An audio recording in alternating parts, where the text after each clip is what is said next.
நாம் இன்றைக்கி மீன் குழம்பு வைக்கலாங்க.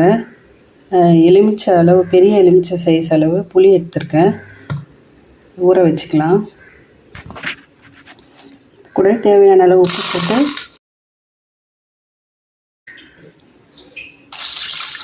தண்ணி ஊற்றி நான் ஊற வச்சுக்கிறேங்க. நல்லா ஊறினதுக்கப்புறம் நம்ம வடிகட்டி மீன் தேவையான புளி கரைசல் ரெடியாக எடுத்து வச்சுக்கலாங்க.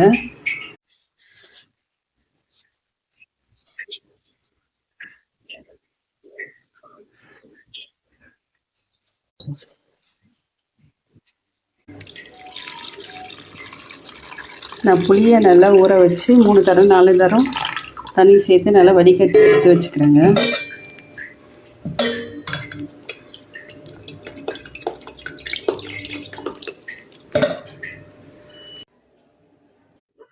நான் கரைச்சி வச்ச புளியில் 3 கரண்டி குழம்பு மிளகாய் தூள் சேர்த்துக்கிறேங்க.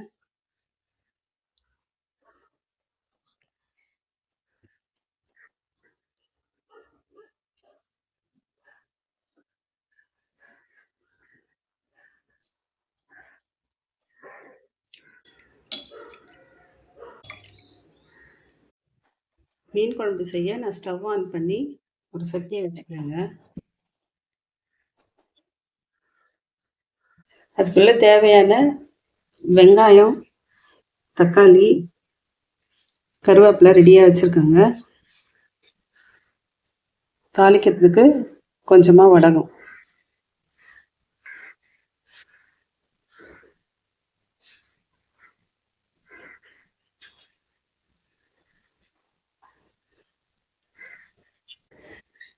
சட்டி காய்ச்சதும் தேவையான அளவு எண்ணெய் ஊற்றிக்கோங்க.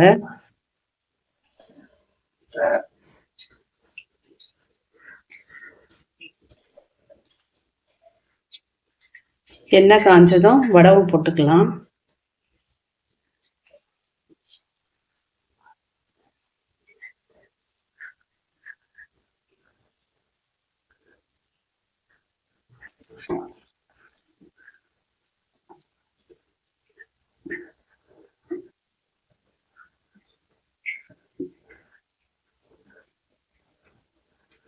வடகம் வெடிச்சதும் வெங்காயம் போட்டுக்கலாம்.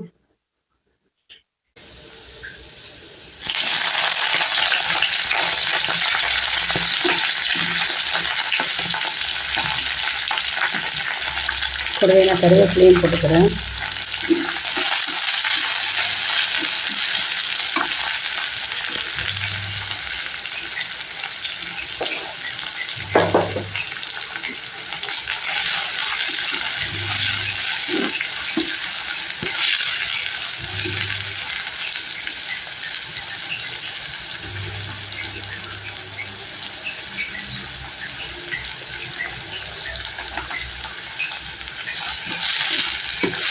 வெங்காயம் வதங்கட்டும். வதங்கினதுக்கப்புறம் நம்ம தக்காளி சேர்த்துக்கலாங்க. வதங்கட்டும். இதுதாங்க சூட மீன். நான் வாங்கி க்ளீன் பண்ணி எடுத்துகிட்டு வச்சுருக்கேன். இது கூட நம்ம மாங்காவும் கட் பண்ணி வச்சுக்கலாம். இந்த சூட மீனில் வந்து முள் ஜாஸ்தியாக இருக்குங்க. குழம்புக்கு நல்லாயிருக்கும். பெரியவங்க பார்த்து சாப்பிட்டுக்கலாங்க. ஆனால் குழந்தைங்களுக்கு கொடுக்க முடியாது.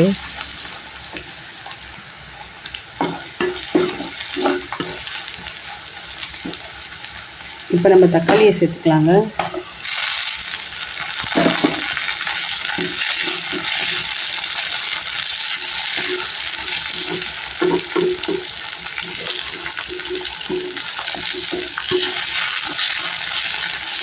வதங்கட்டும். நல்லா வதங்கிடுச்சுங்க. நம்ம இப்போ மீன் குழம்புக்காக கூட்டி வச்சுருந்த புளிக்கரைசலை இதில் சேர்த்துக்கலாம்.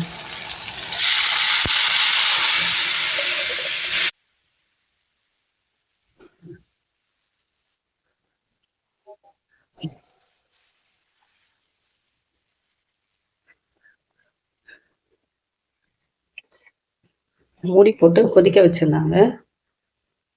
நல்லா கொதிக்கட்டும்.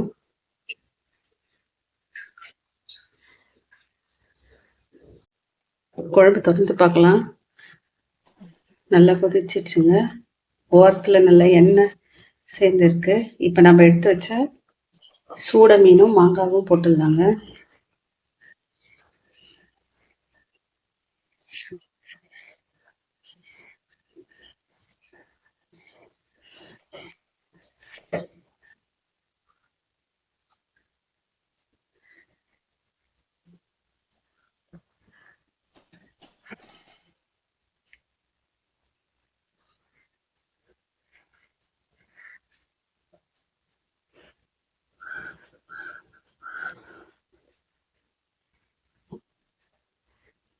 கொதிக்கட்டும். மாங்காய் வேகிற வரைக்கும் வச்சுட்டு கொஞ்ச நேரம் கொதிக்க வச்சு ஆஃப் பண்ணிடலாங்க.